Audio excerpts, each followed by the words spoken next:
Hello, Oogly here. Just giving you a quick insight into this module that I got recently. This is the Entineering Convolution, and it is a convolution reverb. Um, it's pretty cool, but it definitely has a couple of small issues for sure. Um, Looking at it, I believe it's 16 HP. Nice OLED display on the front. Has a little slot for a memory card right here, which you can fill up with impulse responses and things like that. I believe 100 of them or 99 of them come on board. And there's a lot of decent stuff on them.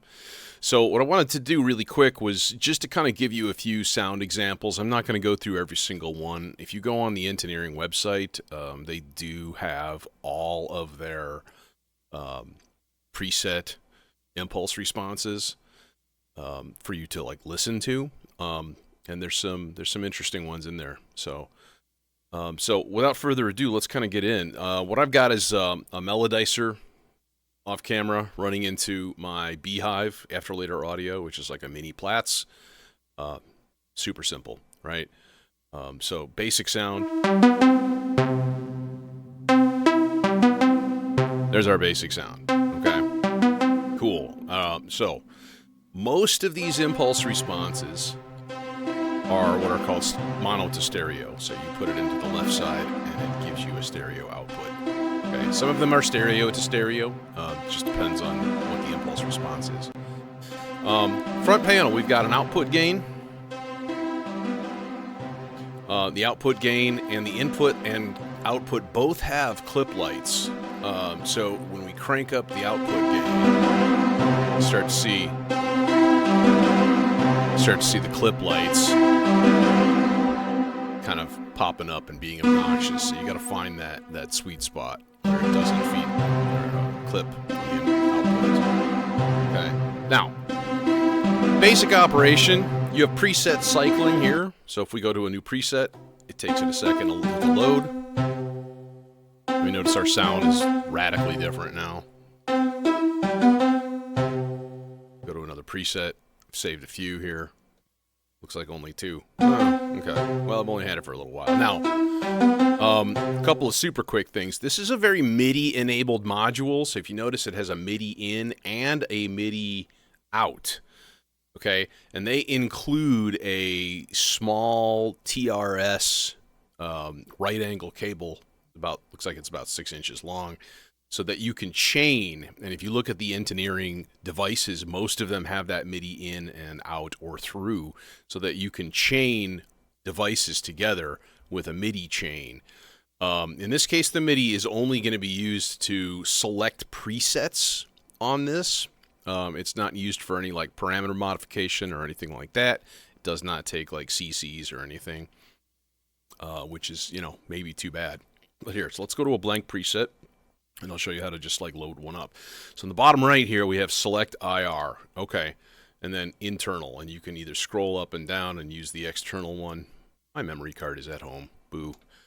And then here are all of the impulse responses. This one's called cement blocks. And then we push this again.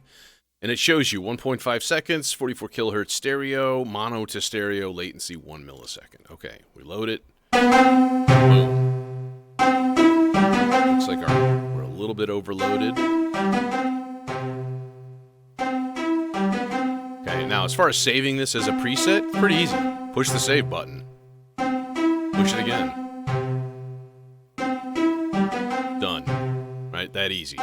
Very easy to use. I was a little bit put off when they were saying like, oh, you can select presets via MIDI. And I was like, well, does that mean you can't select them with pushing buttons? But that's not true. You can absolutely select presets by just pushing buttons. Now, so let's fire up another one. Let's see what we got. A couple things I wish right away. I wish there was a faster way to navigate through these, but it's really not bad. You can hold down, and it will scroll for a while. This one, this is just called Raise. This is 2 seconds, mono to stereo. It's a nice reverb. Got a little boingy, a little springy. Let's give ourselves a new melody here. Let's load another one.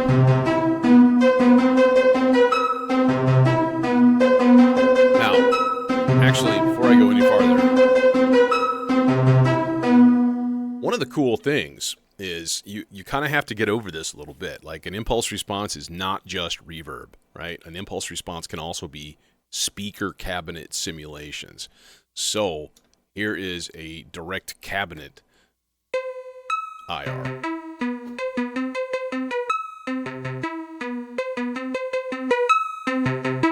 Now that might not sound like much. But again, here is that same exact sound just straight into the mixer. So if you listen to the stereo version of it, this is very mono. This is very centered in the middle of your head. This one, just something a little different, something a little funky about it, right? So this might be good for guitar amp simulations, that kind of thing, right? Pretty much exactly what it's for, all right? My fingers just automatically go to this knob and go, I want to scroll through, but it doesn't do anything, so unfortunately. Here, large, wide echo hall.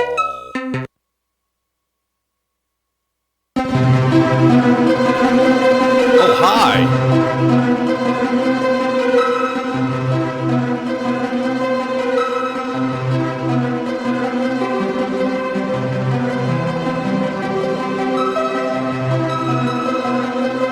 This is a great example of the biggest flaw on this machine.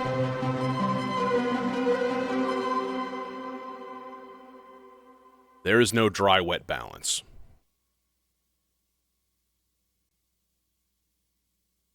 Take a second for that to sink in.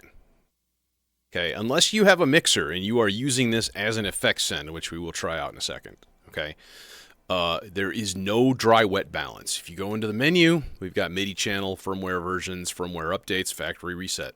That's it. Okay, there is no balance control. To me, that is a major missing thing. Okay, now, for things like speaker cabinets, you wouldn't want that. You would want the full effect. But if you're using this as a reverb, we need that. We need that balance. So to me, it's a pretty major thing that that's not in there, and there's no way to do it, unless, of course, like I say, you run it as an effect send on a mixer, which we'll try. If you want, I do have my Rhodes plugged in also, so we can kind of hear it with Rhodes.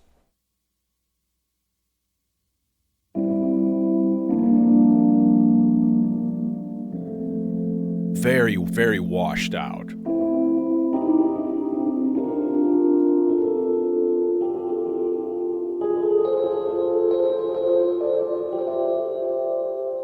Right? Very washed out, very reverby. Like, dude, turn the reverb down. Okay, so let's give this a try. I'm going to use my little mixer guy that I am running right now. This is the Tex Mix by Tesseract Modular, and I'm going to quickly sub out the reverb send, if I can. Right angle cables, making it frustrating to unplug things. Okay.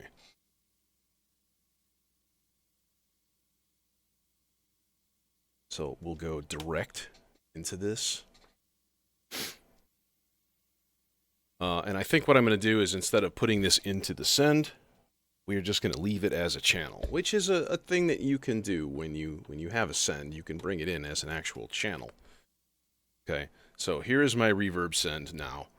And when we listen to the basic sound, here we go, okay? When we turn up our my first send, now we've got that nice, really nice, luscious reverb. Alright. So, and then I think this is when things kind of get more exciting, because you really can get some pretty incredible sounds in here. And there are lots and lots and lots. Here's the Scala Milan Opera House. Okay. There are lots and lots and lots of impulse responses out there.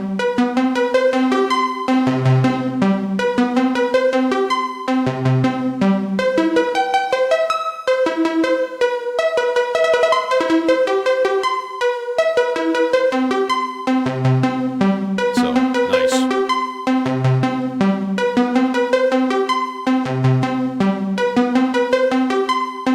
This one is called 5 Columns.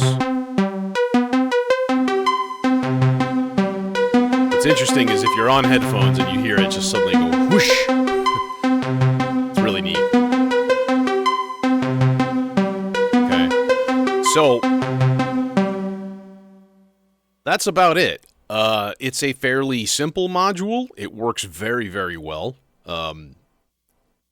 But that one big caveat, which is lack of a balance control. I feel like that's something they could put in firmware. I really hope they do. Maybe they'll watch this video and say, oh, yes, this is a good idea. Entineering is not super commonly available in the States. I haven't seen a single video about this module or any kind of like anything on Entineering products in general. So I think it's a cool idea. I also had this concept of like, imagine getting like a nifty case or something like that and just using the MIDI ins and throughs and chaining modules together into basically, you know, a whole polysynth or something like that, still based on MIDI, but with a modular, you know, focus, which would be pretty cool. So, I think this retails at $3.99 US dollars. Yeah. So there it is, the Entineering Convolution. Thumbs up, thumbs down, somewhere in the middle for me. Somewhere here, maybe. Not fully thumbs up, because that lack of dry wet or balance is a major issue when you're using it standalone. Okay, but using it as a send, it shines. All right, so thumbs up ish. Thanks for watching.